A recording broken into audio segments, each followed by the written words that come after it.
जी चौधरी साहब क्या कहेंगे सर, किस किस को तब्दील किया जा रहा है? देखिए, किसी वजीर को तब्दील करने का फैसला नहीं हुआ है। प्राइम मिनिस्टर साहब ने अभी जो है मुझे ये पैगाम दिया है, उन्होंने कहा है कि किसी भी वजीर को तब्दील करने के बारे में जो इन्फॉर्मेशन मीडिया पे हैं वो सारी डिसइंफॉर्मेशन है। इस तरह की खबरों में तस्दीक के बगैर ये बात ना करें, ये मुल्क का नुकसान होता है। मुल्क का नुकसान होगा तो मीडिया का नुकसान भी होगा। हर वक्त हमें चटपटी खबरें चाहिए, मसाला चाहिए। किस मुंह से वो हमें अभी से शुरू शोर मचाया हुआ पहले दिन से?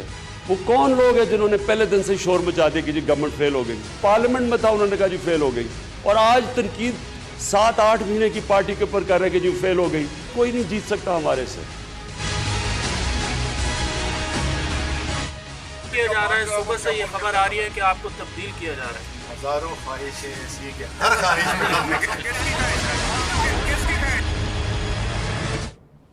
हज़ारों ख्वाहिशें ऐसी कि हर ख्वाहिश पर दम निकले। जी हाँ, नौकरी जाने के सवाल पर असद उमर ने सहाफ़ियों को मुस्कुराते हुए बिल्कुल इसी तरह जवाब दिया था, मगर ठीक 2 दिन बाद उन्हें अपने वज़ीर आज़म की ख्वाहिश पर घर जाना पड़ गया। असद उमर को अमूमी तौर पर पाकिस्तान तहरीक इंसाफ का दिमाग माना जाता था, और आज हम कह सकते हैं कि वज़ीर आज़म इमरान खान ने अपनी पार्टी के मौशी दिमाग को हुकूमती जिस्म से निकाल बाहर फेंका है। असद उमर, जो गुज़श्ता कई सालों से बतौर मौशी माहिर इमरान खान के साथ साथ रहे, शैडो बजट तक पेश करते रहे, जो असद उमर नून लीग के इसहाक डार को मईशत दुरुस्त करने के बड़े बड़े मशवरे देते रहे, आज उसी असद उमर का सारा कच्चा चट्टा खुलकर कौम के सामने आ गया है। आज कौम को पता चल गया कि ना तो असद उमर कोई माहिर माशियात थे, और ना ही बतौर लीडर इमरान खान इतने विजनरी थे कि राइट जॉब के लिए कोई राइट बंदा मुंतखब कर सकते। अभी कल ही खान साहब गुस्सा फरमा रहे थे कि उन्हें आए हुए सिर्फ 9 माह ही हुए हैं, उन्हें अभी से नाकाम क्यों कहा जा रहा है? भला 9 माह में भी कोई नाकाम होता है? मगर हमेशा की तरह इमरान खान ने इस बार भी अपनी कौम को मायूस नहीं किया। ठीक अगले ही दिन अपने कहे हुए अल्फाज से फिर गए और असद उमर को सिर्फ 9 माह की कारकर्दगी की बुनियाद पर नाकाम डिक्लेयर करते हुए बरतरफ कर दिया। खान साहब का भी क्या विजन है? अब फिर कोई नया बंदा वजीर खजाना लगाएंगे जो हर सवाल पर आवाम को यह कहकर ट्रक की बत्ती के पीछे लगाता रहेगा कि अभी तो मैं आया हूं, अभी अभी तो मैंने चार्ज संभाला है। इन सवालों का जवाब मुझसे नहीं, पिछलों से लें। असद उमर से तो मुझे कोई खास हमदर्दी नहीं है, मगर सवाल उठता है कि अगर इसी तरह 9-9 माह के लिए वजारतें बांटती जाती रही तो वज़रा परफॉर्म कब करेंगे? अवाम को जीने के लिए उनके बुनियादी हकूक कब मैसर होंगे? कब तक तहरीक इंसाफ की हुकूमत नई रहेगी? और कब तक इमरान खान अपनी हुकूमत की नाअहलियों को नवाज शरीफ और आसिफ जरदारी के पीछे छुपाते रहेंगे? सवाल उठता है कि अगर असद उमर नाकाम साबित हुए हैं तो उन्हें वजीर खजाना लगाने वाले फर्दे वाहिद इमरान खान कामयाब कैसे हैं? सवाल उठता है कि अगर मैच ओपनिंग बैट्समैन की वजह से हार रहे हैं तो उसे ओपनर भेजने वाला कप्तान कल जीतने का दावा क्यों कर रहा था? सवालात जन्म ले रहे हैं कि असद उमर की बरतरफी की खबरें जब टेलीविजन की जीनत बनती हैं तो उनको वजीर आजम ने फवाद चौधरी के जरिए मुस्तरद क्यों किया? क्यों चैनल्स को पेमरा ने नोटिस भेजे? सवाल उठता है कि अगर 2 दिन पहले तक असद उमर की बरतरफी की खबरें बेबुनियाद थीं तो आज असद उमर किसके कहने पर फारिग कर दिए गए? सवाल उठता है कि क्या असद उमर की बरतरफी से मुतालिक वजीर आजम इमरान खान भी आखिरी वक्त तक लाइल्म थे, या फवाद चौधरी ने वजीर आजम का नाम लेकर कौम को गुमराह किया और दानिस्ता तौर पर अपनी आवाम से झूठ बोला गया? अस्सलाम वालेकुम, आपको खुशामदीद कहते हैं जी। सीधी बात बीनर सलीम के साथ में आज मेरे रूबरू होंगी one of the very dynamic members of Pakistan Tehreek Insaf, Kanwal Shozib Sahiba, parliamentary secretary हैं, सिटिंग MNA हैं, इस्लामाबाद स्टूडियोज़ में मेरे साथ मौजूद है। A tough day for you Kanwal, लेकिन आई मस्ट अप्रीशिएट, अस्सलाम वालेकुम, वार्म वेलकम। लाहौर स्टूडियोज़ में मुझे ज्वाइन कर रही हैं रुमीना खुर्शीद आलम साहिबा, PMLN से उनका ताल्लुक है, सेकंड टाइम MNA हैं, she still the sitting MNA, अस्सलाम वालेकुम, खुशामदीद। उनके बिल्कुल बराबर में Haider Zaman Qureshi sahab, man who doesn't need any introduction, very honourable, Pakistan Peoples Party को रिप्रेजेंट करेंगे। कंवल शोज़िब साहिबा, मेरे ढेर सारे सवालात आपने सुन लिए, दीजिए ज़रा जवाब। ऑपोजिशन का ये तो नैरेटिव था, ये तो रुमीना आलम साहिबा, हैदर जमान कुरैशी साहब कहते थे कि भाई इन तिलों में तेल नहीं, असद उमर साहब जो हैं वो बिल्कुल भी कॉम्पिटेंट नहीं है इस जॉब के लिए, और आपने उनको कैबिनेट से निकाल के रेजिग्नेशन ले करके ऑपोजिशन के नैरेटिव को मजबूत कर दिया, बल्कि एंडोर्स कर लिया। बिस्मिल्लाहिर्रहमानिर्रहीम। Vinesh, thank you very much. काफ़ी जहरीले किस्म के आपने तीर में बुझे हुए, वो जो होते हैं ना जहरों के तीर में बुझे हुए सवालात फेंके हैं। मैं समझती हूँ कि काफ़ी नेगेटिविटी हो गई है, उसमें से कुछ पॉजिटिव भी निकालना चाहिए। पहली बात तो ये कि खान साहब को मैं तो क्रेडिट देती हूँ कि उन्होंने किसी को स्पेयर नहीं किया, उन्होंने किसी को 5 साल के लिए सरों पे मुसल्लत नहीं किया, और उन्होंने पहले दिन से सबको ये नोटिस दिए हुए थे कि परफॉर्मेंस एवेल्यूएट होगी, परफॉर्मेंस चेक होगी, और हर 100 दिन क्या हर कैबिनेट मीटिंग के बाद मुस्तकिल इंडिकेटर्स को भी देख रहे थे। लेकिन जहाँ तक असद उमर साहब की बात आती है, मैं ये समझती हूँ कि जो आपने कहा मैं उससे बिल्कुल डिसएग्री करती हूँ कि उन्होंने बिल्कुल अपोजिशन के ना किसी प्रेशर में आके ना उनके नैरेटिव को इंडोर्स किया है कि ये इनकी पॉलिसियाँ नाकाम है। अब तक जितनी पॉलिसियाँ इम्प्लीमेंट हुई और जिस तरीके से रिवाइवल हुआ, उसके मैं फैक्ट्स के साथ बात करूँगी, मैं इस तरह हवा में तीर नहीं छोड़ूंगी कि वो फेल रहे हैं। मैं आपको सिर्फ थोड़ी सी सीधा बातें बता दूं कि गलती हमसे सिर्फ इतनी हुई, और असद उमर साहब से गलती क्या हुई थी या पूरी पाकिस्तान तहरीक इंसाफ से, कि जिस दिन हमने ऑफिसेज अपने एज्यूम किए थे, हमें उस दिन आके बेसलाइन बतानी चाहिए थी कि पाकिस्तान इस वक्त कहाँ खड़ा है, कौन कौन से डायनामाइट्स हैं जो बिछा के गए हैं हमारे पुराने इसाक डॉलर साहब, कि वो हर थोड़ी देर बाद फटते हैं। इकोनॉमिक जो हमारी गाड़ी है उसका इंजन इस तरह का था कि जिस स्पीड पे अगर हम उसे चलाने की कोशिश करें वो हीट अप भी करता है और वो चलने से इनकार भी करता है। तो कल तक या आज तक जो असद उमर साहब ने चीज़ों को लेकर चले हैं जहाँ तक, और खान साहब ने खुद लीड किया, जो फ्रेंडली कंट्री से जाके हमने जो हमारा करंट अकाउंट डेफिसिट था वो पाकिस्तान की तारीख में आज तक $19 बिलियन कोई छोड़ के नहीं गया, ना 11 अरब डॉलर की डेट सर्विसिंग छोड़ के गया, ना 12.5 अरब डॉलर का यहाँ पर सर्कुलर डेट, और ख़ास तौर पे नून लीग की हुकूमत को बहुत बेहतर हालात मिले थे। उसके बावजूद ये है कि आज तक अगर इकॉनमी सर्वाइव की, और हम लोगों ने we were at the verge of default, और डिफ़ॉल्ट्स में आपसे रिक्वेस्ट करूंगी कि लोगों को आप ज़रूर बताइए, क्योंकि आप मीडिया वाले हैं और रिस्पॉन्सिबल हैं, कि डिफ़ॉल्ट में क्या हालात होते हैं, कि बोरियों में लोग पैसे लेके जाते हैं और एक छोटी सी पानी की बोतल मिलती है। सो उससे हमने रिवर्ट किया, हमारे रिजर्व्स जो हैं वो आज इस काबिल हैं कि इवन हम 6.5 अरब रुपया रोज़ाना का कर्जों पे सूद भर रहे हैं जो ये लोग लेके गए और छोड़ के यहाँ हमारे लिए गए पैकेज में, लेकिन फिर भी हम रिजर्व्स हमारे खाली नहीं हो रहे, बल्कि रिजर्व्स में मजीद पैसे आ रहे हैं। सो अभी आज का जो डेडलॉक हुआ या जो 2 दिन से कोई कैबिनेट की, क्योंकि मैं मेंबर नहीं हूँ इसलिए मुझे डायरेक्टली इन्फॉर्मेशन नहीं है, कि डिसएग्रीमेंट था कैबिनेट का आपस में मुख्तलिफ चीज़ों पे, और एक स्पोर्ट्समैन स्पिरिट जिस तरीके से एक डेमोक्रेटिक दुनिया में लोग चलते हैं कि अगर आपकी अपनी टीम आपको कॉन्फिडेंस नहीं दे रही है या आपकी पॉलिसीज से डिसएग्री कर रही है, तो बेहतर तरीकाकार ये है दुनिया में कि लोग स्टेप डाउन कर जाते हैं। और ये पीटीआई की हुकूमत ने आज एक मिसाल कायम की है।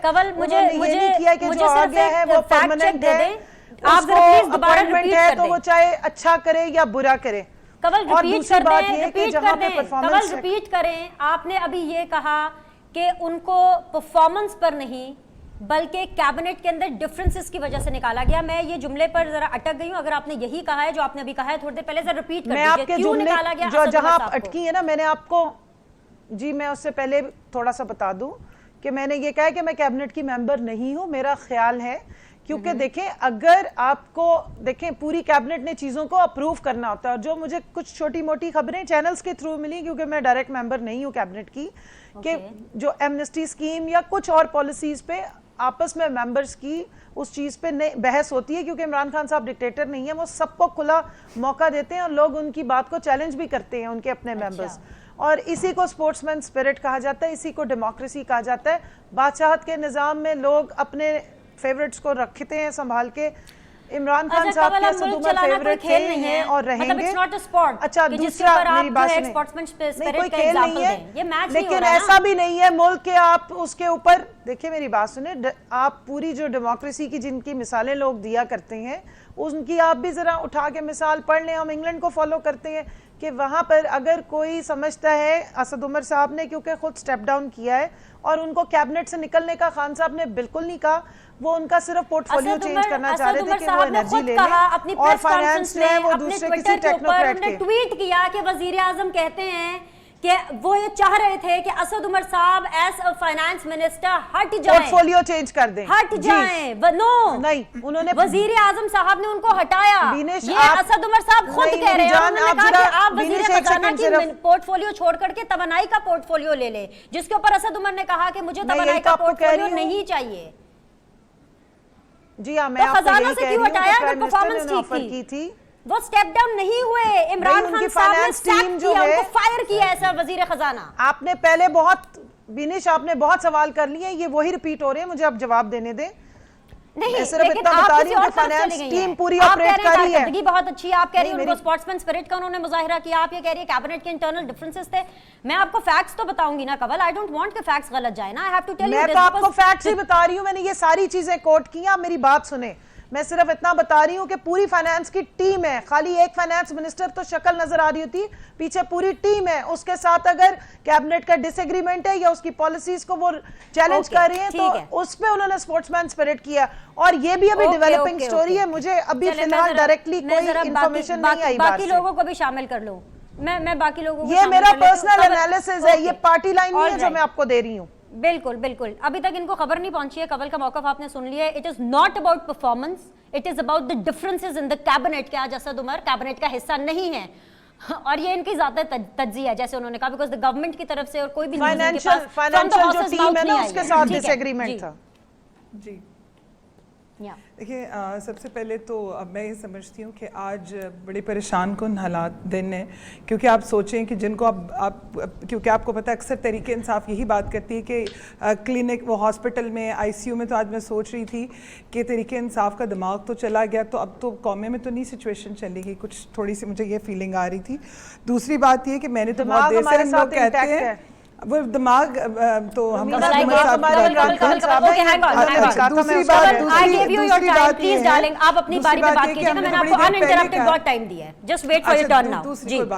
बात ये है कि हम तो बड़ी देर से कहते हैं कि फवाद चौधरी साहब जो उनसे हैं वो बयानात देते हैं पर तरदीद देते हैं, तो बेहतर यह है कि एक वजारत तरदीदात बना दी जाए ताकि चले ये भी एक काम होता रहे, और फिर हर किसी को राइट है एग्री टू डिसएग्री और डिसएग्री टू एग्री। लेकिन ये बातें जिस किस्म की गुफ्तगू आज हो रही है, पाकिस्तान के जो हालात हैं या पाकिस्तान में वो तजर्बागानी है कि यहाँ पे आप एक बंदा बिठाते हैं जिसको आप थ्रू आउट 22 साल से आप कहते रहे कि हमारा ब्रेन है, ये कर देगा वो कर देगा। आज आप बताएं कि किसके प्रेशर में आपने निकाला है, वो कौन है? क्या वो IMF का प्रेशर है? अगर आपने ऑपोजिशन ने तो आपको कोई ऐसा प्रेशर नहीं दिया, ऑपोजिशन तो आपको साथ देती रही, ऑपोजिशन तो कहती रही कि हमें बताएं हम आपको किस तरह सपोर्ट करें इकॉनमी माशी बदहाली में से। अगर आप कहते हैं तो आओ मिलके बैठ के काम करते हैं। उनको तो आप बिल्कुल लिफ्ट नहीं कराते थे, आप कहते थे कि जी हजारों ख्वाहिशें ऐसी कि हर ख्वाहिश पे दम निकल गए। आज निकल गए दम, हमारे नहीं, जिनकी ख्वाहिशें थी उनके दम निकले। अब वो किसकी ख्वाहिश पे उन्होंने किसका दम निकाला, ये सबसे बड़ा सवाल मेरा नहीं अवाम का भी है कि जिनको ये बताया गया था कि we are bringing such a big icon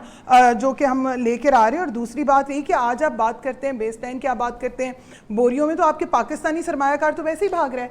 25,000 रुपये आप निकलवाएं, उस पर आप पे टैक्स पड़ेगा, दवाइयों पर आपको उस पर कभी वज़ीर आज़म साहब फरमाते हैं कि आज जो है वो हमें तो पता ही नहीं चला दवाइयों की कीमत के, कैबिनेट में आपका अप्रूव होता है और कैबिनेट से बाहर निकल के जब आपको एहसास होता है हो ये हमने क्या कर दिया, तो फिर आप जो है वो आप कहते हैं कि नहीं जी कीमतों को वापस जो है वो कंट्रोल रेट पर जो है वो लेके आए। एक रात वज़ीर आज़म सोते हैं तो मुल्क का डॉलर जो वो कहाँ से कहाँ पहुँच जाता है, वो सुबह उठ के कहते हैं वो मुझे तो पता ही नहीं चला, मैं सो रहा था और मैं सुबह उठा तो टीवी पे पता चला। तो आप खुद सोच लें कि उस मुल्क के माशी हालात का क्या होगा। और दूसरी बात स्पोर्ट्समैनशिप हम देख रहे हैं, एक तो स्पोर्ट्समैनशिप की मिसाल हम पंजाब में देख रहे हैं कि वो वसीम अकरम साहब जो मतलब वो अपने सो कॉल्ड लेकर आए हैं, तो मैं जी बिल्कुल मैं माजरत खाऊं इसके ऊपर। तो मेरे ख्याल में ये बात सोचने की, और कैबिनेट में जो फैसले होते हैं ऐसे कैसे हो सकता है कि आपको पता ना हो, लेकिन ठीक है फिर भी आई डू रिस्पेक्ट कि इनको नहीं पता होगा। लेकिन अमेरिका वो जाते हैं और फिर उसके बाद वापस आते हैं तो पता चलता है कि अब वो नहीं रहेंगे। और एमनेस्टी स्कीम जो है वो कौन जब हम लेकर आते हैं तो तकलीफ है। आप वो कहते हैं डिफरेंसेस एक तरफ आप अप्रूव करें, सेशन जो है वो आपने आगे कर दिया कि आपने लेके आए।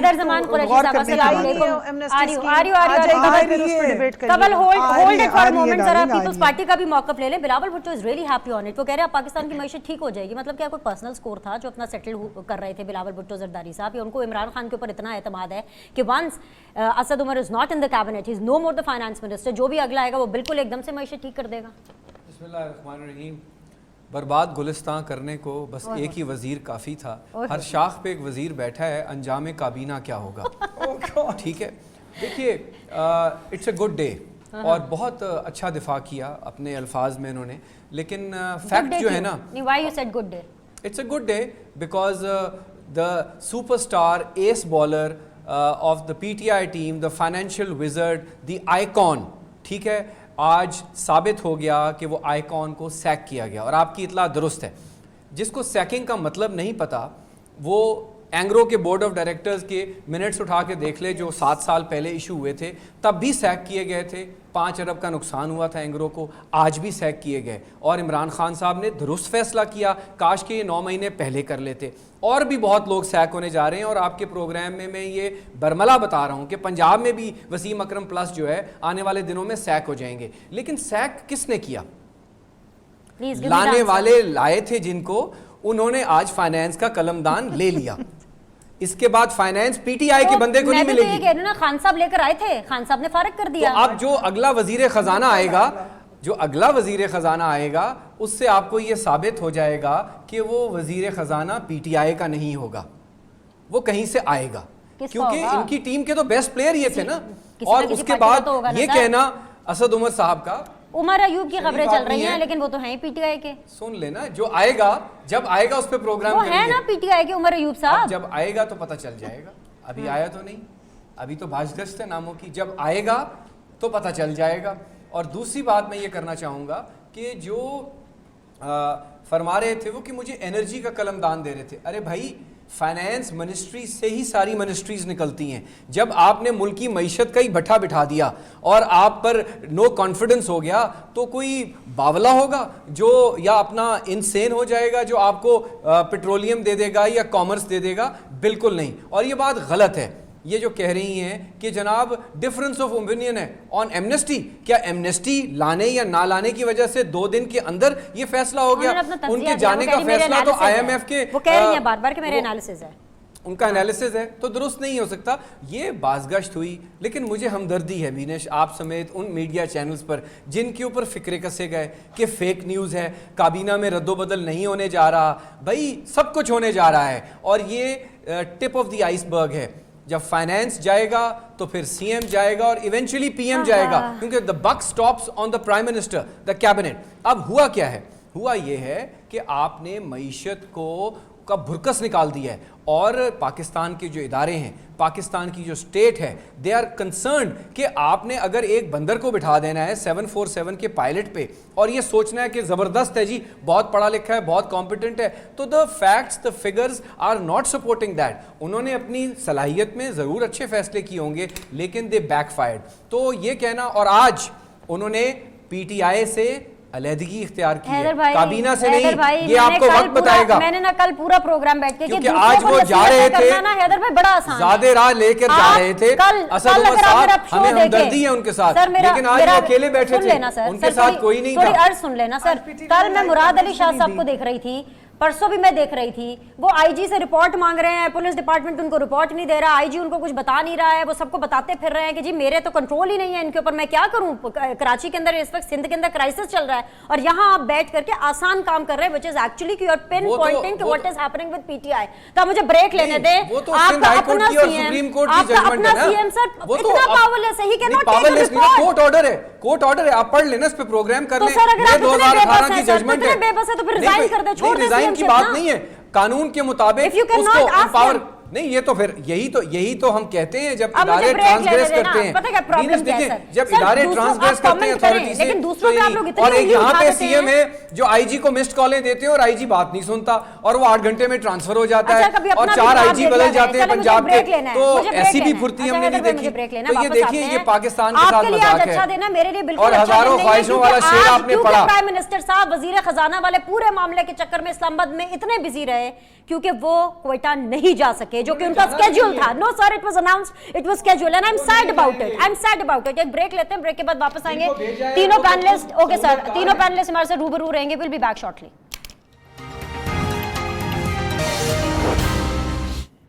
वेलकम बैक जी। Kanwal Shozib Sahiba sitting MNA, Haider Zaman Qureshi Sahab and Rumina Khurshid Alam साहिबा सिटिंग एमएनए हमारे साथ इस वक्त शो में मौजूद है। कवल शोजिब साहिबा, आप कमेंट करना चाह रही हैं, प्लीज कमेंट कीजिए so that I can carry on with the show.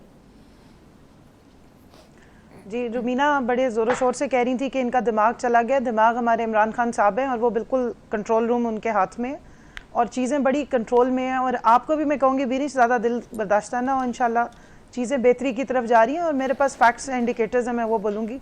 Haider ज़मान साहब के लिए मशवरा ये है कि देखें, आप हर वक्त अपने आप को अपोजिशन डिक्लेयर करते हैं, 11वां साल है, आप हुकूमत का हिस्सा हैं, एक सूबा आपके पास है, वहाँ से रोज़ाना कोई ना कोई, अब कल एक 1.5 साल के बच्चे को ये 5वां या 7वां वाक़या हुआ है पिछले 6 या 7 महीने में जिसको गोली लगी है। कभी 4 साल की बच्ची को गोली लग रही है, कभी अमल का साहिवाल वाक़े पे तो सबने इतना सर पे आसमान उठाया और जाहिर है वो जुल्म हुआ, लेकिन खुदा का वास्ता कोई अपनी गवर्नेंस पे भी जोर दें।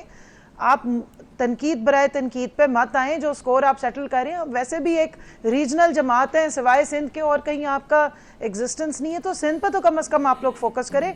बाकी मुल्क की आप फिक्र ना करें, हमने बड़े अच्छे तरीके से हम संभाल भी रहे हैं और बेहतर करेंगे। जो डैमेज यहाँ पे हुआ है उसको हमने रिपेयर करना शुरू कर दिया है और इंडिकेटर्स अब बेहतरी की तरफ आ रहे हैं, जिसमें से मैं आपको इतना बता दूं कि पाकिस्तान में किसी के लिए अपनी छत अफोर्ड करना बहुत मुश्किल था। लोग किराए देते रहे हैं, 10-10, 20-20 हज़ार रुपया मंथली किराया भी दे रहे हैं, जो बिल्कुल लोअर मिडिल क्लास है, जो सैलरीड क्लास है।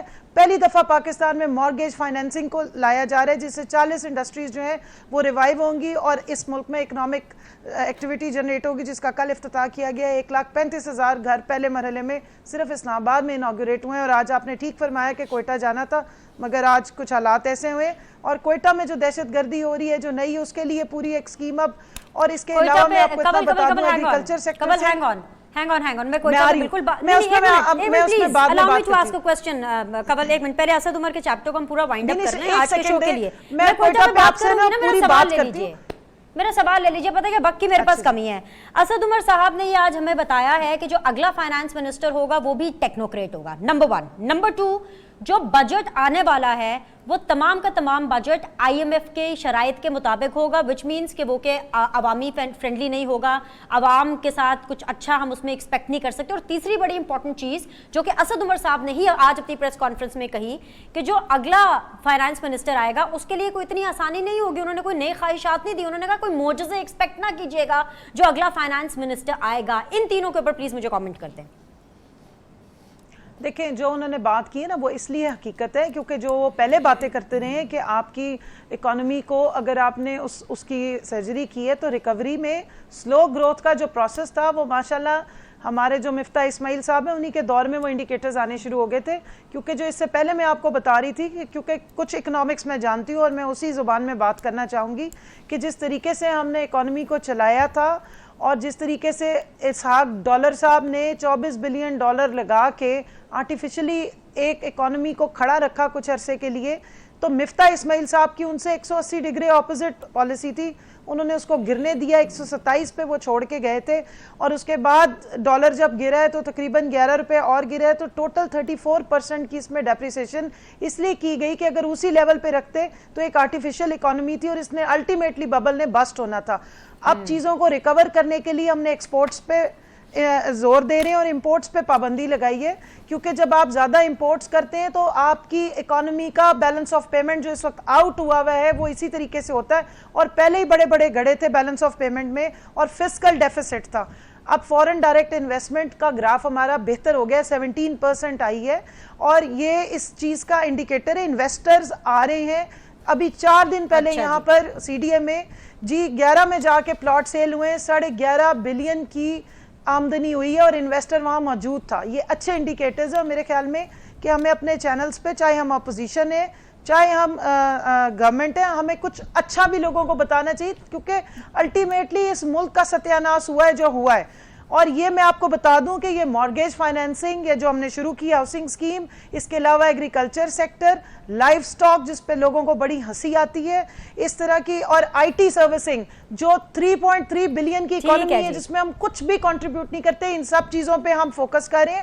इंशाल्लाह by the end of the 1 year 6.5 तक, आज मेरी बात आप नोट कर लें, मैं कोई आलम फाजिल नहीं हूं लेकिन इतना बता रही हूँ, 6.5 तक इंशाल्लाह ग्रोथ जाएगी और ग्रोथ होगी विद डेवलपमेंट।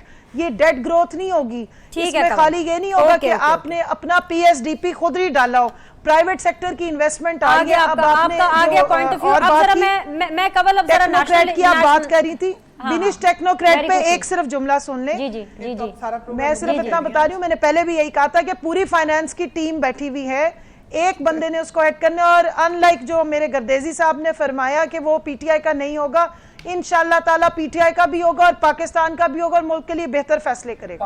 और यही हम भाई असद उमर साहब कह रहे हैं कि टेक्नोक्रेट होंगे और टेक्नोक्रेट कभी किसी पार्टी आपका के नहीं होगा, होते। ये मैं आपको दावे से बता रहा हूँ। दूसरी बात, आई क्विकली रिस्पॉन्ड, जिस जमात को ये रीजना, जिस जमात सुन लेना, अब आप खामोशी से सुने, आपको आदत है, डाली जाते हैं और घुमाई जाते हैं, जिसको ये रीजनल जमात, जिसको ये बोल रीजनल जमात कह रहे हैं, आंखों पे पट्टी बांध के सेनेट में उसी को वोट दिया था और सेनेट हम कंट्रोल करते हैं। दूसरी बात, और रीजनल जमातों से इतने अगर ये एलर्जिक हैं तो फिर एमक्यूएम और बीएनपी,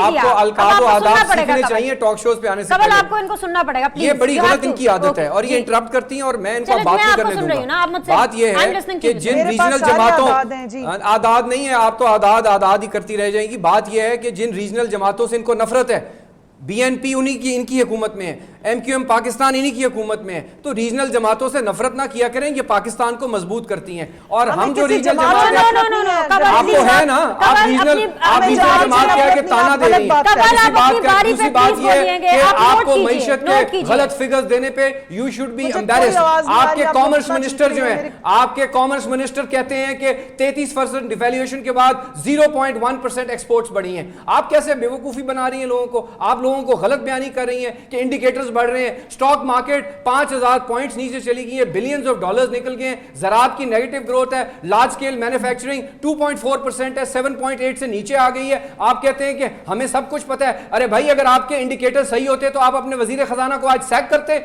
आपकी अपनी काबीना में लोग उनको जो है जिस अल्फाज से उन्होंने मुखातब किया है, आप गलत बात ना करें। यहाँ पे मीडिया पे लोगों को झूठ बोलना बंद करें। आपसे नहीं चल रही, आप एडमिट करें, आप क्या हमें मौका दें, लेकिन ये बात ना करें कि इंडिकेटर्स, खाक इंडिकेटर्स हैं आपके। 12 अरब डॉलर आपने 3.5% पे बोरो कर लिया है, वही आप आईएमएफ से ले सकते थे प्रोग्राम। आपने डिवैल्यू कर दिया, आपने यूटिलिटीज बढ़ा दी, आपने गैस प्राइसेस बढ़ा दी, आपने मेडिकल दवाइयों के रेट्स बढ़ा दिए, आपने 1 मिलियन लोगों को बेरोजगार कर दिया, 40 लाख लोग पॉवर्टी लाइन से नीचे चले गए। और दीदा दलेरी से आके कह रहे हैं कि इकोनॉमिक इंडिकेटर्स और आप और सीडीए के, यानी किसको बेवकूफ बना रहे हैं, यानी सीडीए टैक्स जनरेट नहीं कर रहा और प्लॉट बेच रहा है, और ये लुडियां डाल रहे हैं कि हमने 11 अरब के प्लॉट बेच दिए। ब्रेक लेते हैं सर, ब्रेक लेते हैं, ब्रेक के बाद वापस आएंगे। रुमीना साहिबा प्लीज, मैं आप ही से उसके बाद फ्लोर ओपन करूंगी। एक नेशनल डिजास्टर है which is happened in Quetta, लेकिन उसके बारे में अभी तक हम लोगों ने कोई बात नहीं की, which I really really want to do. So अब बात करते हैं, एक छोटा सा ब्रेक लेते हैं, विल बी बैक।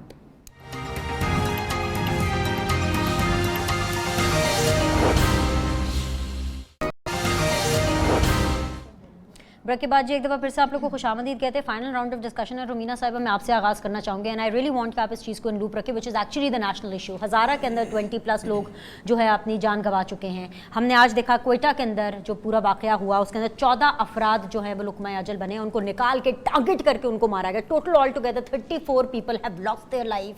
हमने देखा था न्यूजीलैंड में रफली इट वाज अराउंड 50 पीपल, और सब लोगों की अटेंशन न्यूजीलैंड पे जस्टिन आर्डन ने दिलवाई, उनकी वहाँ की प्राइम मिनिस्टर ने। लेकिन यहाँ पर क्योंकि हमारे प्राइम मिनिस्टर कि वो वजीर खजाना ढूंढ रहे हैं इस्लामाबाद में, वो जा नहीं सके, आज उनका दौरा स्केड्यूल था। This is the national issue जिसके ऊपर हमें बात करनी चाहिए। Where is the opposition? Opposition में से तो कोई जाता, उनके साथ खड़ा होता, उनके दुख दर्द बांटता।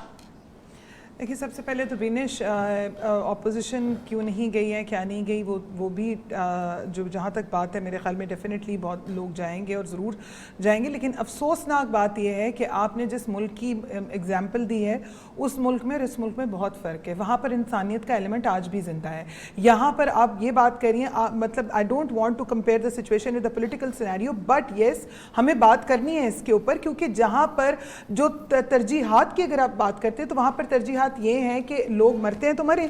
आप तो ये 14 लोग मरे, जो साहिवाल का करीब ही केस था, वहां पर वो कौन सा गए थे? उनको भी अपने पास बुलाया जाता है, पंजाब सीएम के वहां पे बुला के। अच्छा, तो मेरे पास वक्त कम है ना, मैं आपसे पूछना, आप क्यों नहीं गए? आप लोग तो चले जाते ना। देखिए, बात ये है कि मैंने आपसे जैसे कहा कि डेफिनेटली ऐसे नहीं हो सकता कि कोई नहीं जाएगा या नहीं जाएंगे, जरूर जाएंगे। और हो सकता है, लेकिन अभी तक तो नहीं गए ना। आपने भी ये माइंडसेट बना लिया कि आप भी हुकूमत में होंगे तो फिर कुछ करेंगे। नहीं, ऐसा कतई नहीं है। मैं नहीं समझती कि ऐसा होगा, या यहाँ के ऑपोजिशन की तरफ से कोई नहीं जाएगा, डेफिनेटली सब लोग जाएंगे।